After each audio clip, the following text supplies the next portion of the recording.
My father called me weak my whole life, then told my wife I wasn't man enough to be a dad. So I gave him the surprise of a lifetime at our baby shower. That was just phase one of my payback. Hi, my name's Brandon. I'm 32, married, and in a few short weeks, I'll be a dad. That still feels surreal to say out loud, not because I'm scared, but because my father spent my entire life drilling one message into my head: you're not man enough. Let me take you back. My father, Robert, wasn't a tough love kind of dad. He believed in control, humiliation, and fear. His voice could snap a room in half, and nothing gave him more satisfaction than reminding you of your failures, especially if you were his son. I was never what he wanted. I was a quiet kid. Sensitive. Loved to read, liked drawing, never got into fights. I cried when my goldfish died, and that was the first time he said it out loud: Jesus Christ, you're weak. From then on, that was the lens he saw me through. Didn't want to play football? Weak. Forgot to take out the trash? Real men take care of their responsibilities. Preferred sketching in my notebook over helping him fix the truck? You'll never make it in this world with those soft hands. Meanwhile, my older brother Jason was everything Robert admired: brash, athletic, and loud. He used to join in on the ridicule like it was a team sport.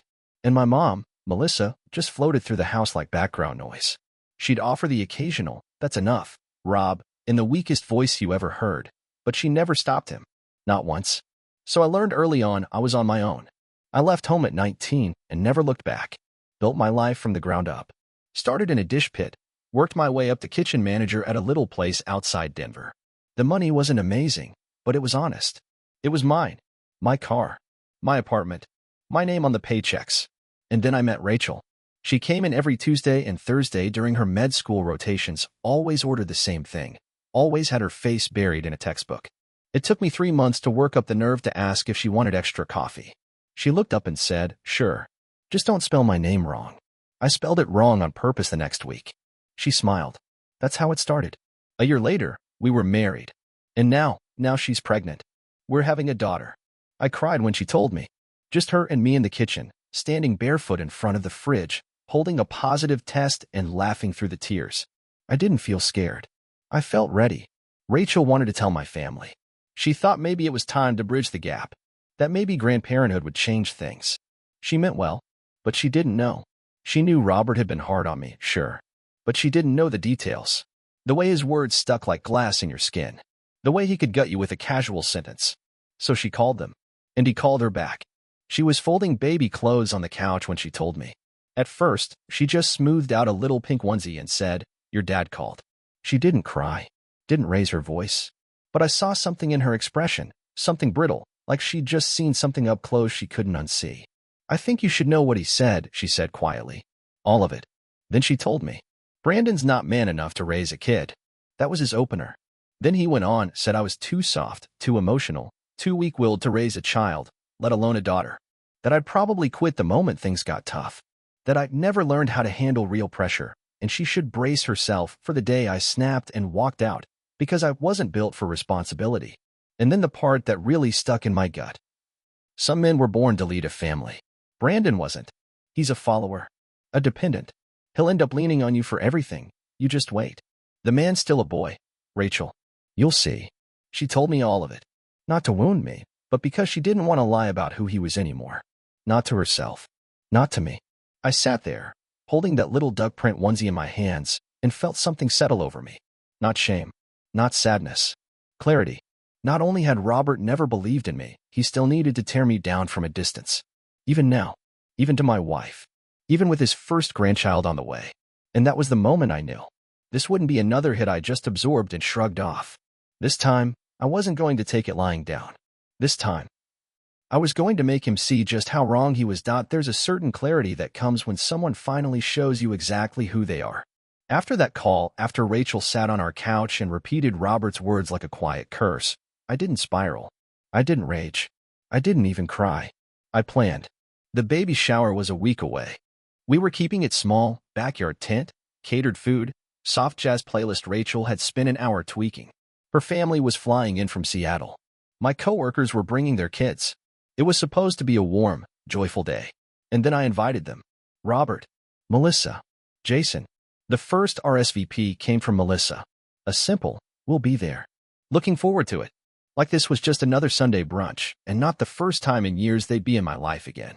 I wondered if she even knew what Robert had said, if he told her, if she'd nodded along like she always did. The second RSVP came 2 days later, handwritten in crooked capital letters, like a child's note to the principal. Fine. We'll come. Guess it's time to see what kind of man you turned out to be. No name. But I knew the handwriting. Jason didn't RSVP, which was perfectly in character. He liked to show up where he wasn't wanted.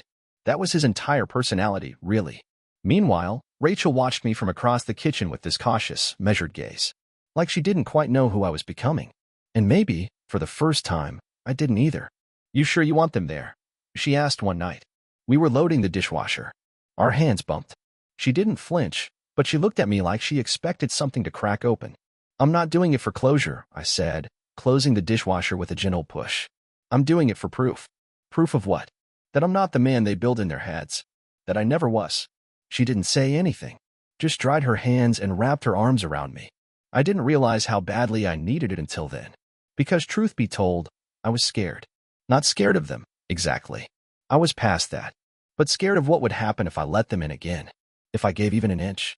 So I didn't. Instead, I spent the week turning our backyard into a stage.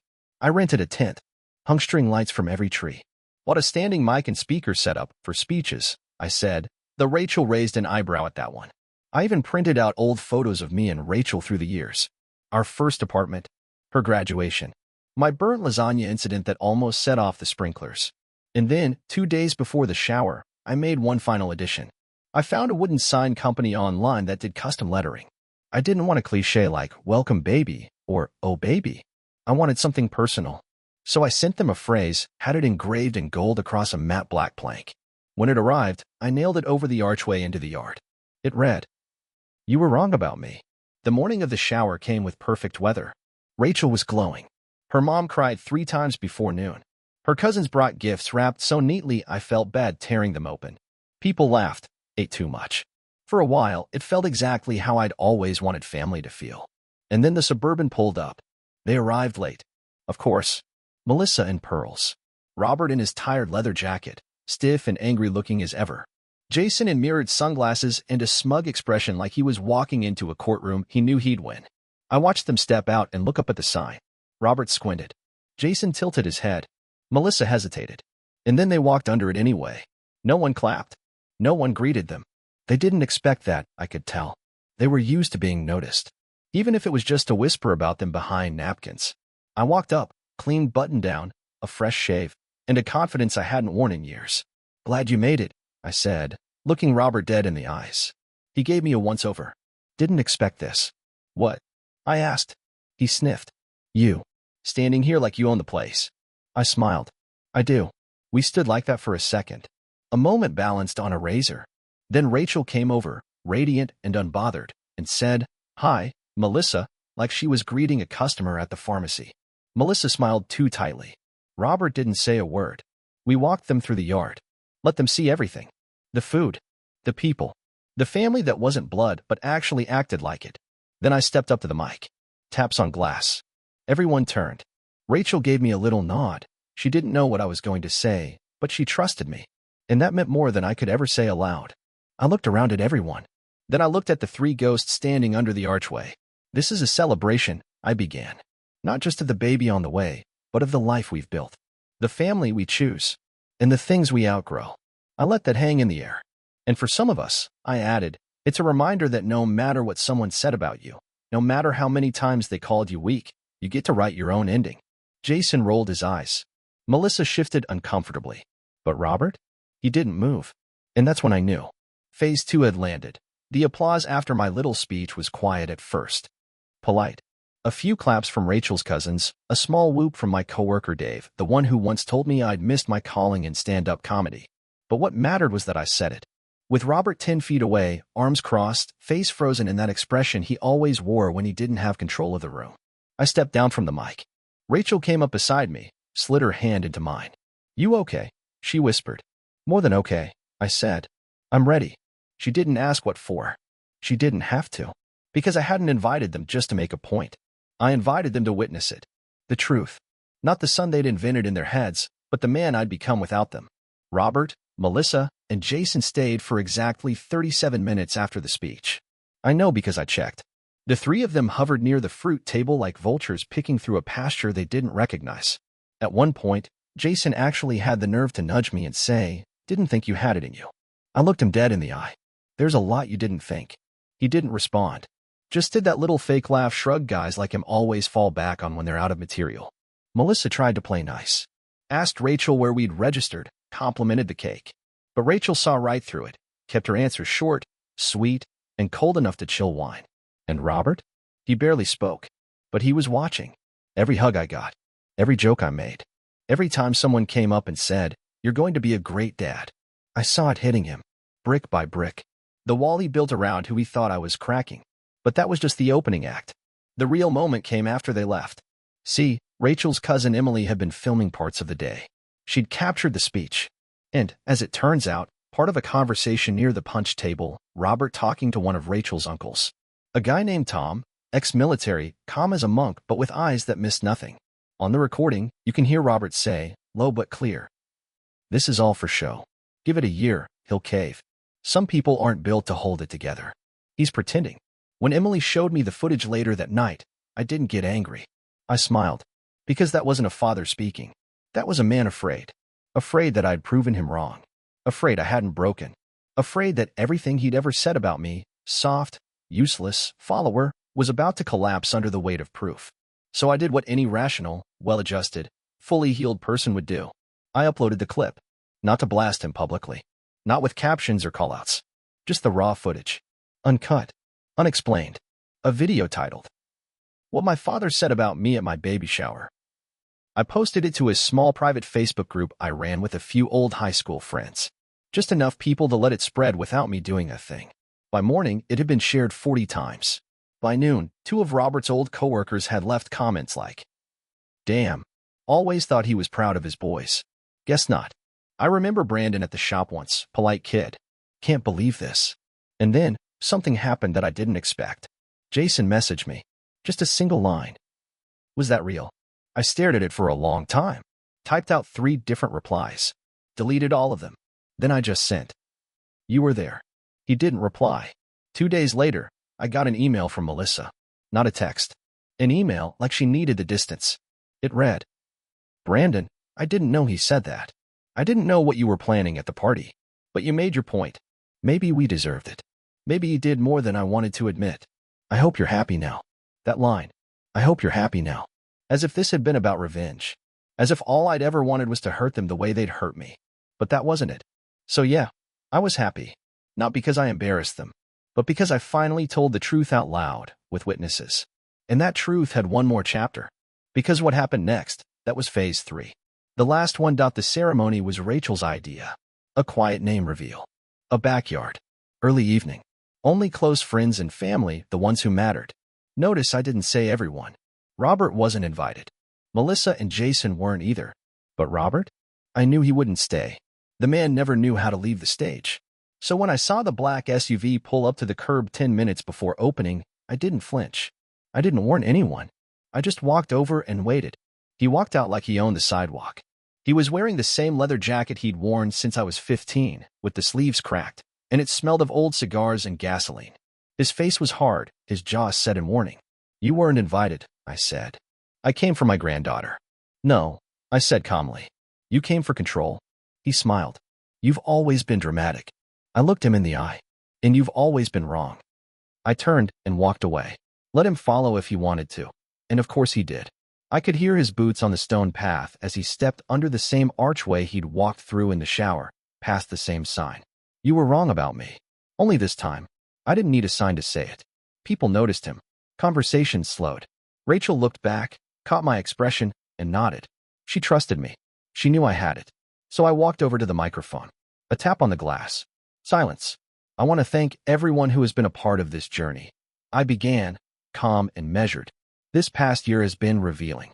I scanned my face. Friends. Rachel's family. Co-workers. Supporters. People who showed up not out of duty, but out of love. And then my eyes landed on him. Robert. Hands in his coat pockets. Cold as ever. "You said I was too weak to have a family." I said, my voice clear. That I was broken. That I wasn't made for it. I saw his jaw drop, but I didn't finish.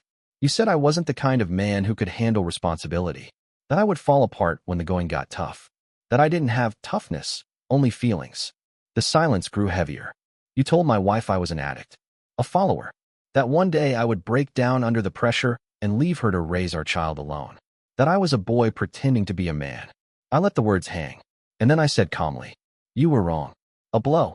Then I lifted a small velvet cloth from the wooden easel next to me, a framed certificate underneath, clean white paper, a gold seal at the bottom, the name in bold, Elena Rachel Morgan. Rachel came to me, holding our daughter in her arms. Our little girl in a soft yellow dress, sleeping as if the world had never been cruel. Robert tilted his head. "Morgan." I nodded. "That's right. We changed the name." A smattering of chatter around the yard. Rachel's voice was even, cutting through the air like a scalpel. We didn't want her to carry the weight of a name that had always meant nothing but shame. Robert stepped forward, his nostrils flaring. "Do you think erasing a name erases a family?" "No," I said, "but it's a damn good start." He looked at me as if he might explode. But there was nothing he could do, nothing he could take back. I handed him a small white envelope. A letter inside. "Not for you.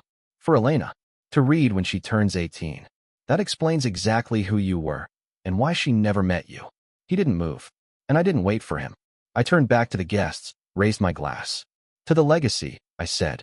"To build something better, stronger, good, and leave the poison behind." Cheers erupted.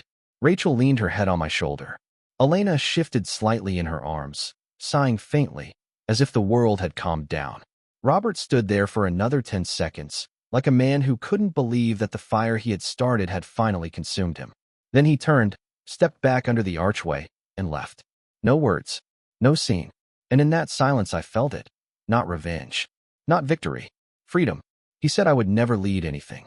But that day, with my daughter on one arm and my wife on the other, surrounded by the people I had decided to call family, I didn't feel weak. I felt unstoppable.